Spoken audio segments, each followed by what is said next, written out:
One day world champion Australia మరో mega ఈవెంట్కు ready అవుతోంది. Champions ట్రోఫీకి పక్కాగా సిద్ధమవుతోంది. మెగా ఈవెంట్లో హాట్ ఫేవరెట్గా బరిలోకి దిగుతోంది. 2009 తర్వాత ఛాంపియన్స్ ట్రోఫీలో విజేతగా నిలవాలనే పట్టుదలతో ఉంది. అందుకు తగినట్టే 15 మందితో ప్రాథమికంగా జట్టును ప్రకటించింది. ఛాంపియన్స్ ట్రోఫీకి ప్యాట్ కమిన్స్ అందుబాటులో ఉండకపోవచ్చని అభిమానులు టెన్షన్ పడ్డారు. కానీ అనూహ్యంగా కమిన్స్ ఎంపికయ్యాడు. ఆస్ట్రేలియా జట్టును లీడ్ చేయబోతున్నాడు. బోర్డర్ గవాస్కర్ ట్రోఫీలో ఆసీస్ విజయం తర్వాత కమిన్స్ కు గాయం తిరగబెట్టింది. శ్రీలంకతో సిరీస్ కు కమిన్స్ దూరంగా ఉంటున్నాడు. ఛాంపియన్స్ ట్రోఫీకి కూడా దూరమైనట్టే అని చర్చ జరిగింది. కమిన్స్ భార్య రెండో బిడ్డకు జన్మనివ్వబోతోంది. దీంతో ఆసీస్ స్టార్ కెప్టెన్ మెగా టోర్నీలో ఆడకపోవచ్చని ఫ్యాన్స్ ఎక్స్పెక్ట్ చేశారు. అయితే ఛాంపియన్స్ ట్రోఫీకి కమిన్స్ సేవలు అందుబాటులో ఉండడం ఆసీస్ కు కలిసిరానుంది.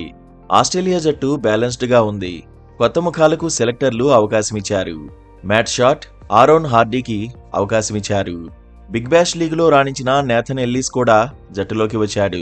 David Warner, Cameron Green, Sean Abbott స్థానంలో నేథన్ ఎల్లిస్, షాట్, హార్డీ జట్టులోకి వచ్చారు.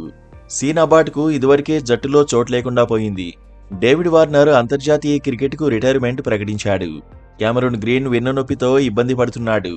వార్నర్ రిటైర్ అయిన సమయం నుంచి చూస్తే షాట్ నిలకడగా పరుగులు సాధిస్తున్నాడు. బిగ్ బ్యాష్ లీగ్లో తనదైన ముద్ర వేశాడు. జేక్ ఫ్రేజర్ మెర్గర్ కు మాత్రం నిరాశ తప్పలేదు.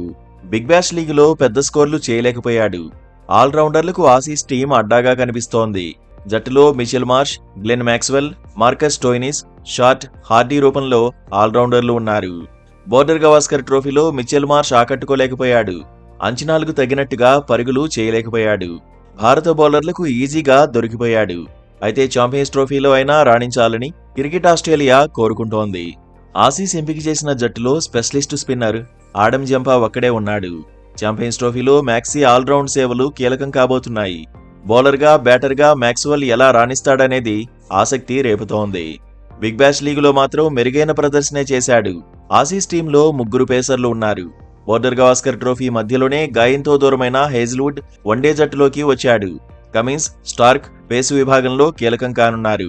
బ్యాటింగ్ ఆర్డర్లో ట్రావిస్ హెడ్, స్టీవ్ స్మిత్ పైన అంచనాలు ఉన్నాయి. జోష్ ఇంగ్లీష్ పైన అందరి చూపు పడనుంది. ఛాంపియన్స్ ట్రోఫీలో ఆస్ట్రేలియా గ్రూప్ బిలో ఉంది. గ్రూప్ దశలో ఆఫ్ఘనిస్తాన్, ఇంగ్లాండ్, సౌత్ ఆఫ్రికాతో తలపడనుంది.